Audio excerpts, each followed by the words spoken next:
ঠিক কিনা? নলেজ দরকার আছে, শুধু ইলম শিখলে হবে না, প্র্যাকটিক্যালি কিছু নলেজের দরকার আছে না নাই? ইলম দ্বারা আপনি আলোচনা করলেন, সবকিছু কোরআনের ভিতরে পাইবেন না, সবকিছু হাদিসের ভিতরে পাইবেন না। বর্তমান মোবাইল চালান, এটা কি কোরআনের ভিতরে আসেনি? এটা কি হাদিসের ভিতরে আসেনি? তবে হ্যাঁ, ব্যাখ্যার ভিতরে পাইবেন। সুতরাং মাল্লাম ইয়ারিফ ওয়া জাহিল, যেই ব্যক্তি বর্তমান প্রেক্ষাপট বুঝবে না, ওই ব্যক্তিকে কখনো আলেম বলা জায়েজ হবে না। কথা বলেন ঠিক কিনা? তাহলে আরেকটা মাসালা বলে দেওয়া যায়।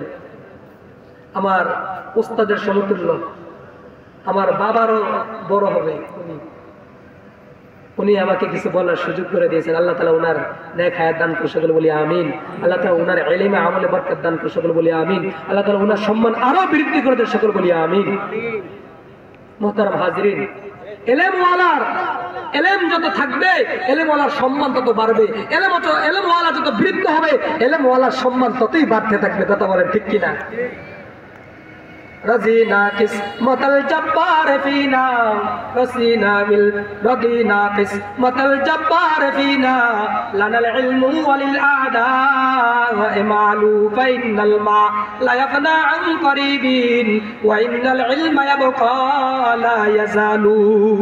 বলে আলী রাদিয়াল্লাহু তাআলা কিতাবে তাআলিমুত তালবিন বলতেছেন, বলে আমরা ইলম গ্রহণ করলাম, ইলম আমার একটা দামি সম্পদ।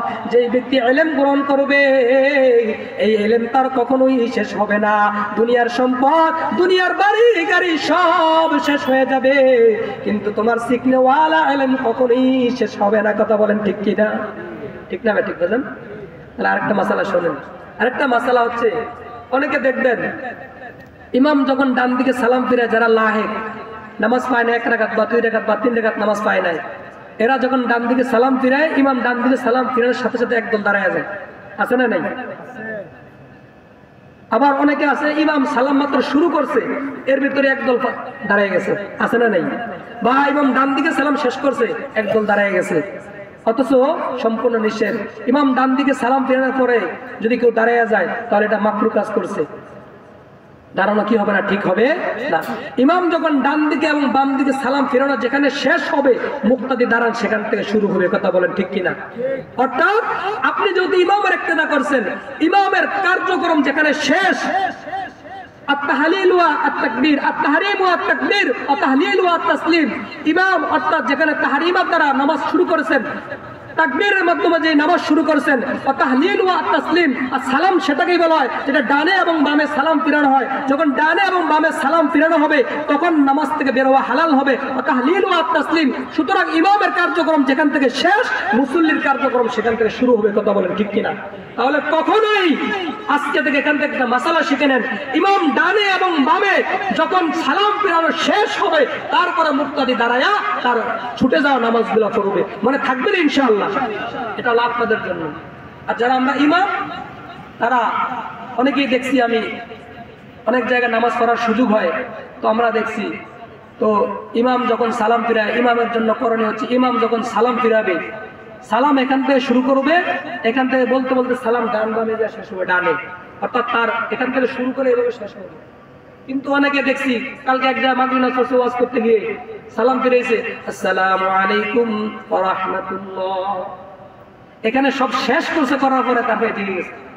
এটা সম্পূর্ণ নিষেধ, কিতাবে এটা বলে নাই। কারণ আপনি যখন সালাম দিবেন, নিয়ত করতে হবে আমার সর্বপ্রথম আমার মুসল্লি, তারপরে আমার ডানে যে মুসল্লি আছে ডানের মুসল্লি, বামের মুসল্লি, এবং যারা ফেরেশতা আছে ফেরেশতা, এগুলা নিয়ত করলে আপনি যদি ডান দিকে সালাম সামনের দিকে ফিরে সালাম শেষ করে এলেন, তাহলে আপনার এই সালাম মুসল্লিরা কি হবে?